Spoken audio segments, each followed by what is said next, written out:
He is trampling out the vintage where the grapes of wrath are stored. John Fitzgerald Kennedy is dead, but John Fitzgerald Kennedy lives on. Here in this memorial album are his words, words penned and spoken by him, the words of a man who looked at the tremendous task before him and said, "I do not shrink from this responsibility, I welcome it."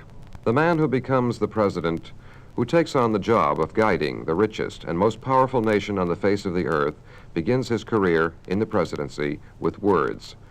They are not his own words, for they are a time-honored tradition. Here is the voice of a man captured for all time as he became officially the 35th President of the United States. You, John Fitzgerald Kennedy, do solemnly swear I, John Fitzgerald Kennedy, do solemnly swear that you will faithfully execute the office of President of the United States that I will faithfully execute the office of President of the United States and will, to the best of your ability, and will, to the best of my ability, preserve, protect, and defend the Constitution of the United States. preserve, protect, and defend the Constitution of the United States. So help you God. So help me God. And now, here is the voice of John F. Kennedy as he made his inaugural address. We observe today not a victory of party, but a celebration of freedom, symbolizing an end as well as a beginning, signifying renewal as well as change. For I have sworn before you and Almighty God the same solemn oath our forebears prescribed nearly a century and 3/4 ago. The world is very different now, for man holds in his mortal hands the power to abolish all forms of human poverty and all forms of human life. And yet the same revolutionary beliefs for which our forebears fought are still at issue around the globe. The belief that the rights of man come not from the generosity of the state, but from the hand of God. We dare not forget today that we are the heirs of that first revolution. Let the word go forth from this time and place to friend and foe alike that the torch has been passed to a new generation of Americans born in this century, tempered by war, disciplined by a hard and bitter peace, proud of our ancient heritage, and unwilling to witness or permit the slow undoing of those human rights to which this nation has always been committed and to which we are committed today at home and around the world. Let every nation know, whether it wishes us well or ill, that we shall pay any price, bear any burden, meet any hardship, support any friend, oppose any foe to assure the survival and the success of liberty. This much we pledge and more. To those old allies whose cultural and spiritual origins we share, we pledge the loyalty of faithful friends. United, there is little we cannot do in a host of cooperative ventures. Divided, there is little we can do, for we dare not meet a powerful challenge at odds and split asunder. To those new states whom we welcome to the ranks of the free, we pledge our word that one form of colonial control shall not have passed away merely to be replaced by a far more iron tyranny.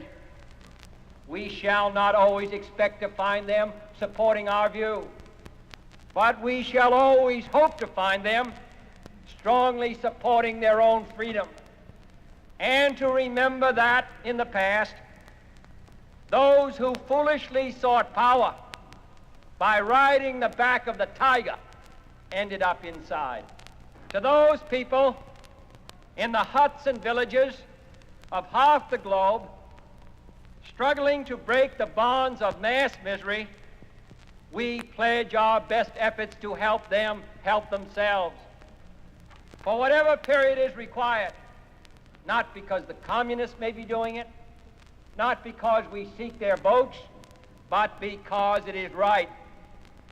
If a free society cannot help the many who are poor, it cannot save the few who are rich. To our sister republics south of our border, we offer a special pledge to convert our good words into good deeds, in a new alliance for progress, to assist free men and free governments in casting off the chains of poverty. But this peaceful revolution of hope cannot become the prey of hostile powers. Let all our neighbors know that we shall join with them to oppose aggression or subversion anywhere in the Americas. And let every other power know that this hemisphere intends to remain the master of its own house. To that World Assembly of Sovereign States, the United Nations, our last best hope, in an age where the instruments of war have far outpaced the instruments of peace, we renew our pledge of support to prevent it from becoming merely a forum for invective, to strengthen its shield of the new and the weak, and to enlarge the area in which its writ may run. Finally, to those nations who would make themselves our adversary, we offer not a pledge, but a request that both sides begin anew the quest for peace.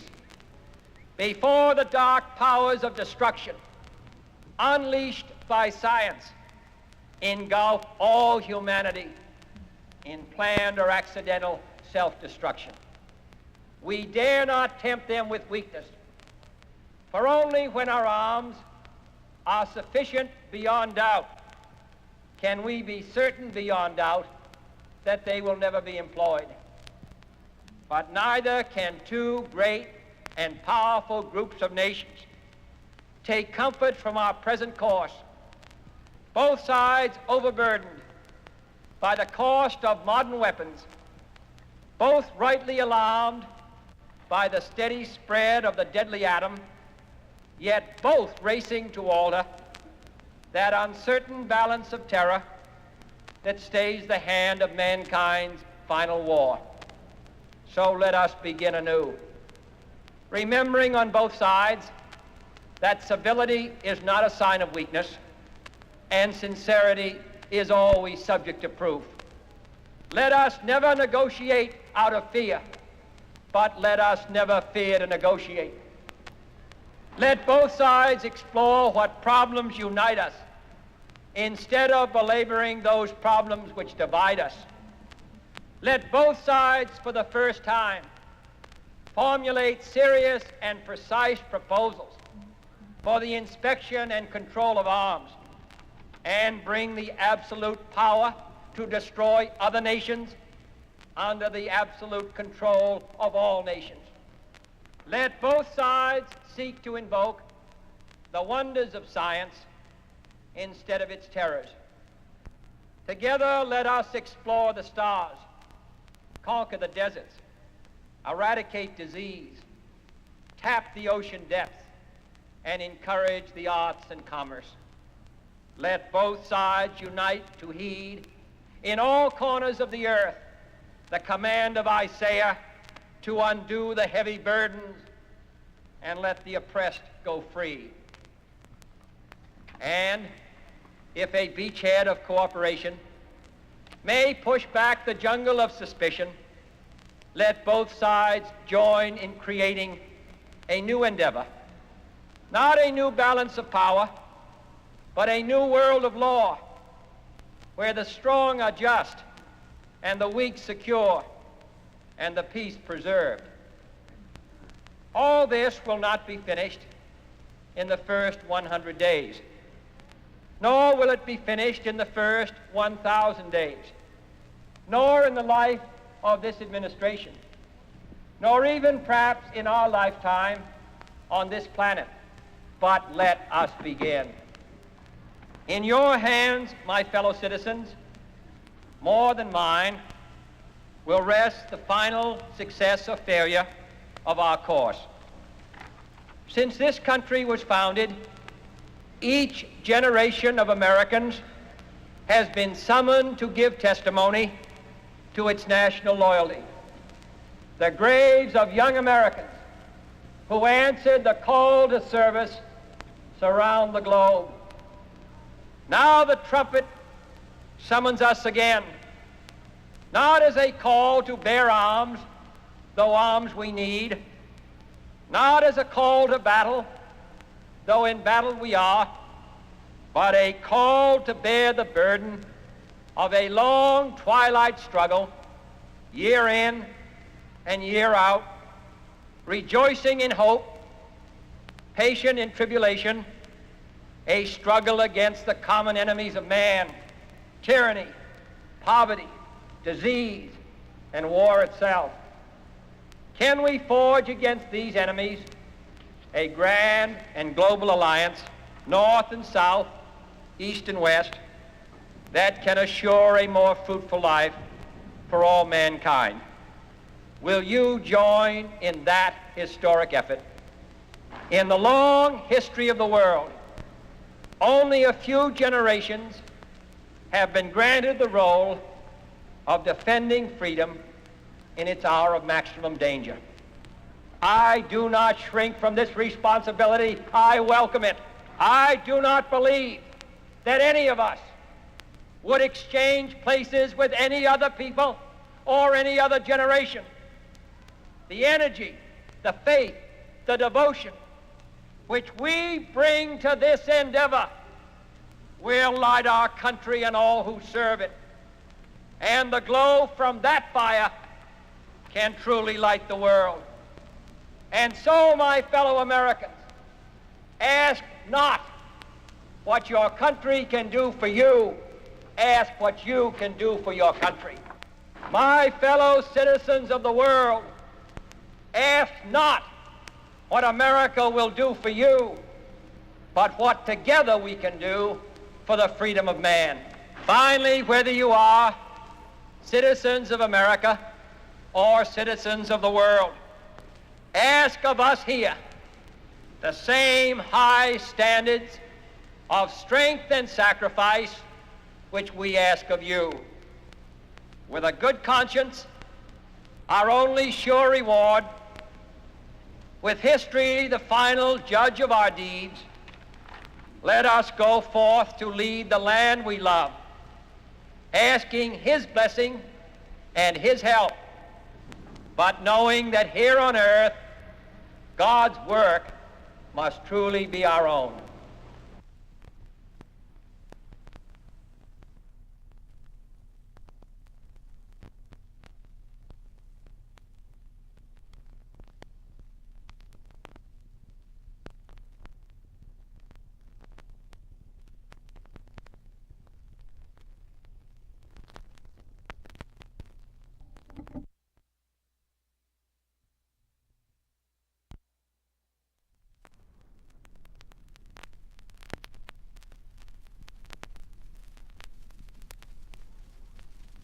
Since World War II, Berlin has existed as a city divided.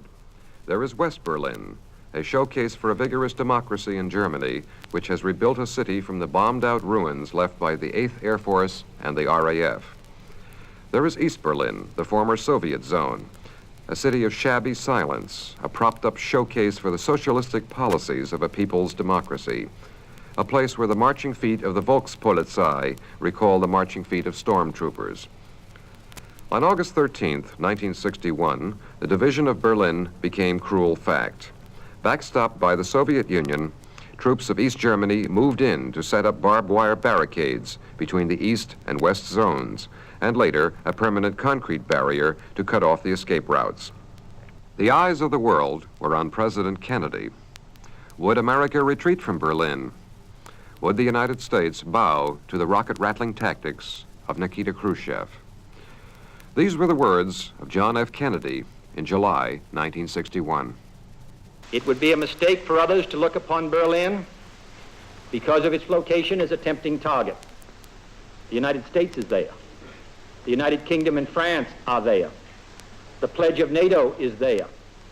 And the people of Berlin are there. It is as secure in that sense as the rest of us, for we cannot separate its safety from our own. The solemn vow we each of us gave to West Berlin in time of peace will not be broken in time of danger. If we do not meet our commitments to Berlin, where will we later stand? If we are not true to our word there, all that we have achieved in collective security, which relies on these words, will mean nothing. And if there is one path above all others to war, it is the path of weakness and disunity. We seek peace, but we shall not surrender. That is the central meaning of this crisis and the meaning of this government's policy. With your help and the help of other free men, this crisis can be surmounted. Cuba is an island discovered by Columbus. It lies just 90 miles from the shores of the United States. It is a land noted for the quality of its rum and cigars and for its stormy political life. When Dr. Fidel Castro became premier of the Cuban government, Cuba became more than a pleasant vacation spot. It became an active threat to the United States.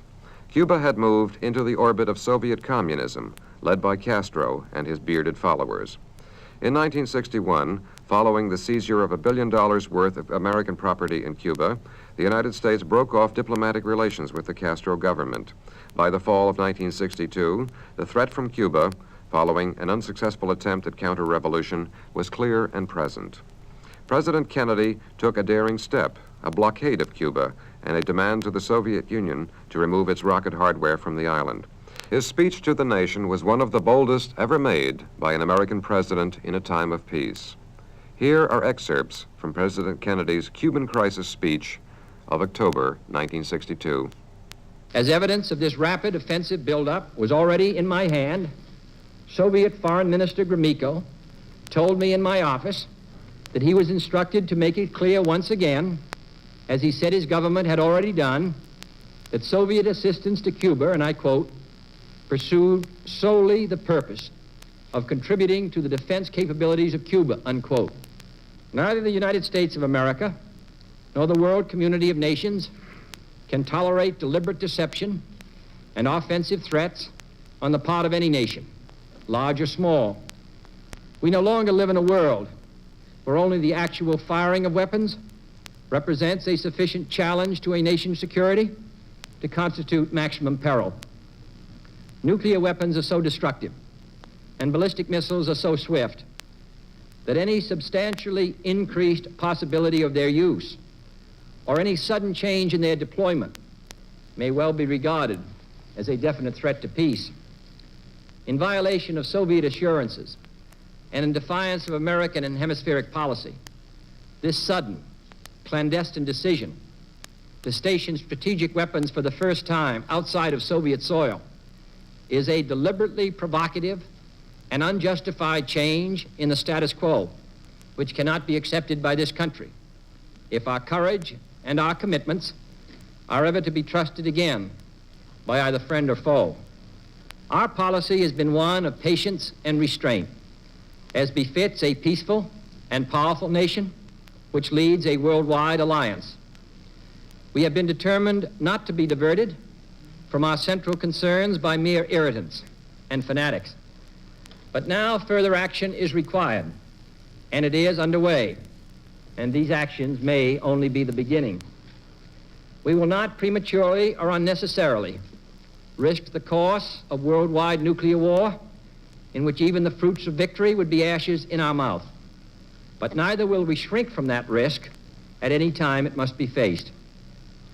Acting, therefore, in the defense of our own security and of the entire Western Hemisphere, and under the authority entrusted to me by the Constitution, as endorsed by the resolution of the Congress, I have directed that the following initial steps be taken immediately.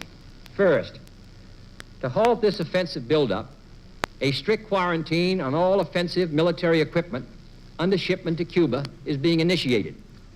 Second, I have directed the continued and increased close surveillance of Cuba and its military buildup. Should these offensive military preparations continue, thus increasing the threat to the hemisphere, further action will be justified. I have directed the armed forces to prepare for any eventualities. Third, it shall be the policy of this nation to regard any nuclear missile launched from Cuba against any nation in the Western Hemisphere as an attack by the Soviet Union on the United States, requiring a full retaliatory response upon the Soviet Union. Fourth, as a necessary military precaution, I have reinforced our base at Guantanamo, evacuated today the dependents of our personnel there, and ordered additional military units to be on a standby alert basis. Fifth, we are calling tonight for an immediate meeting of the Organization of Consultation under the Organization of American States. Sixth, under the Charter of the United Nations, we are asking tonight that an emergency meeting of the Security Council be convoked without delay to take action against this latest Soviet threat to world peace. Our resolution will call for the prompt dismantling and withdrawal of all offensive weapons in Cuba under the supervision of UN observers before the quarantine can be lifted. Seventh and finally, I call upon Chairman Khrushchev to halt and eliminate this clandestine, reckless, and provocative threat to world peace and to stable relations between our two nations. I call upon him further to abandon this course of world domination and to join in an historic effort to end the perilous arms race and to transform the history of man. We are prepared to discuss new proposals for the removal of tensions on both sides, including the possibilities of a genuinely independent Cuba, free to determine its own destiny. We have no wish to war with the Soviet Union, for we are a peaceful people who desire to live in peace with all other peoples. But it is difficult to settle or even discuss these problems in an atmosphere of intimidation. That is why this latest Soviet threat, or any other threat, which is made either independently or in response to our actions this week, must and will be met with determination. Any hostile move anywhere in the world against the safety and freedom of peoples to whom we are committed, including in particular the brave people of West Berlin, will be met by whatever action is needed. My fellow citizens, let no one doubt that this is a difficult and dangerous effort on which we have set out. The path we have chosen for the present is full of hazards, as all paths are. But it is the one most consistent with our character and courage as a nation and our commitments around the world. The cost of freedom is always high, but Americans have always paid it. And one path we shall never choose, and that is the path of surrender or submission.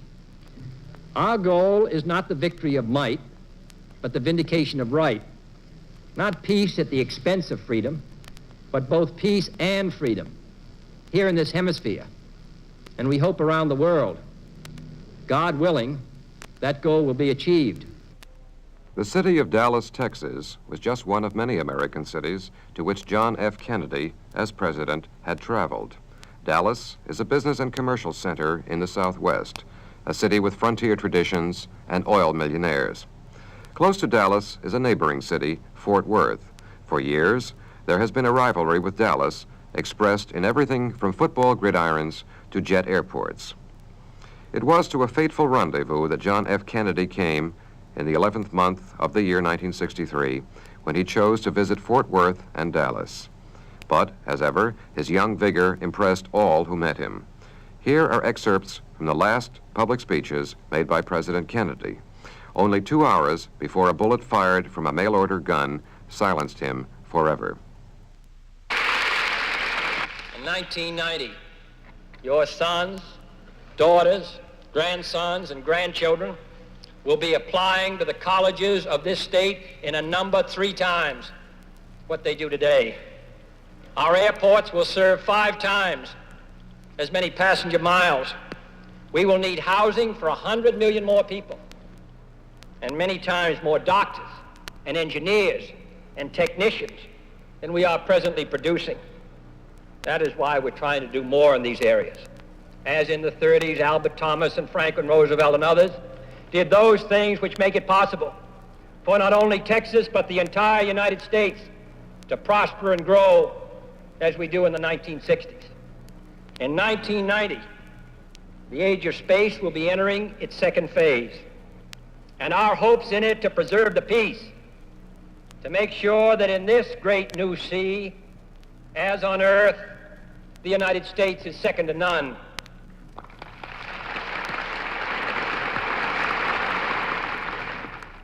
On the afternoon of Friday, November 22nd, the scene changed to Dallas, where the young president said, The communist balance of power is still strong.